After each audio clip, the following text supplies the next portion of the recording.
कि करण की नींद खुलती है। आधी रात का वक्त है, सब लोग सो रहे हैं। करण गाड़ी के अंदर सो रहा था। नींद जैसी खुली तो उसको क्या दिखाई दिया कि जो गाड़ी है ना, गाड़ी का जो सामने वाला कांच होता है ना, ड्राइवर सीट के सामने वाला कांच जहाँ से पूरी दुनिया दिखती है ड्राइवर को, उस कांच के पास कोई एक औरत खड़ी हुई है।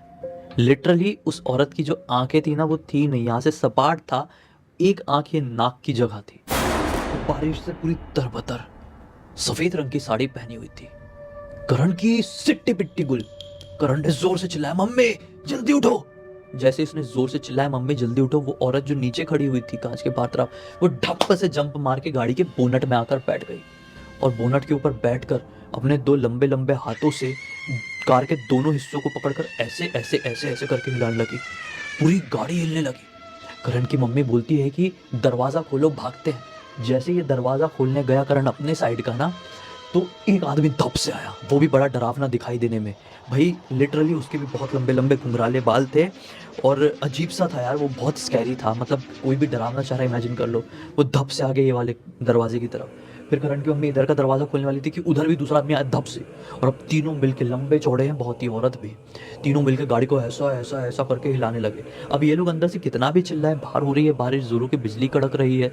बाहर जो करण के पापा, करण के अंकल, ड्राइवर साहब, ये लोग सो रहे हैं, उनको आवाज़ नहीं जा सकती थी। ये लोग अंदर ही अंदर जोर जोर से भगवान का नाम लेने लगे, क्योंकि अंदर में जितने भी लोग थे सब समझ चुके थे कि जो सामने तीन चीज़ें हमको दिखाई दे रही है, ये किसी भी एंगल से इंसान तो नहीं है, ये शैतान है।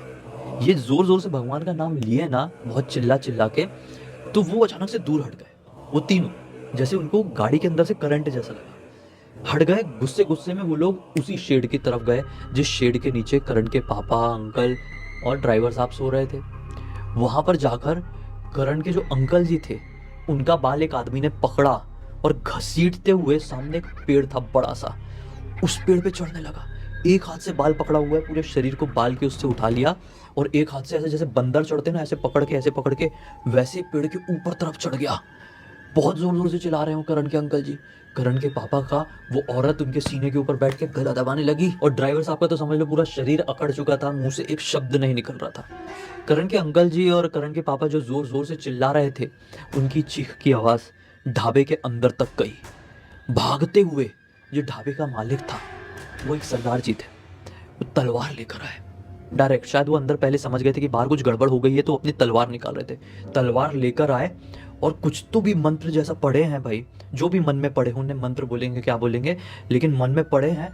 और वो जो करण के पापा को गला दबाते और बैठी हुई थी ना ऐसी, वो बीच में आंख वाली, नाक की जगह आंख वाली, उसके ऊपर ऐसा मारने जैसा किए ही है ना, कि वो बहुत जोर से चिल्ला के ऐसे जंगल तरफ अंधेरे में भागी कि क्या बताएं।